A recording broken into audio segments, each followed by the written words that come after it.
রাজুদা আজকে এত তাড়াতাড়ি শেষ হয়ে গেল? আমি 4 দিন দোকান খুলিনি, আমি গেছিলাম মা তারার পুজো দিতে তারাপীঠে। আচ্ছা, বাহ। এ নিয়ে 5 দিন দোকানটা বন্ধ তো, আর যেহেতু ফুটপাত, আচ্ছা, আজকে মানুষের এত ভালোবাসা তো আমি নিজেও বুঝতে পারিনি। মানে 8:30টার মধ্যেই মাল শেষ হয়ে গেছে।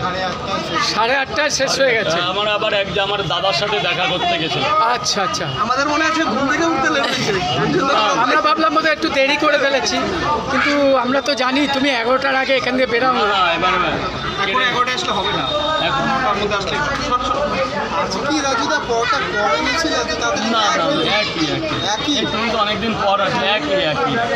মানে হচ্ছে তোমার পরোটা ক্রেজ কিন্তু 4 দিন পরে এসছো, দেখা আরো তাড়াতাড়ি শেষ হয়ে গেছে আজকে পরোটা। আমি নিজেও ভাবতে পারিনি, আমি ভেবেছিলাম যে 4-5 দিন পর যাচ্ছিল, তারপরেও সোমবার লোকের চাপ বাড়ে কি কবে, তা দেখি না যে মালসা ক্লিয়ার। রাজুদা একটা কোশ্চেন করো,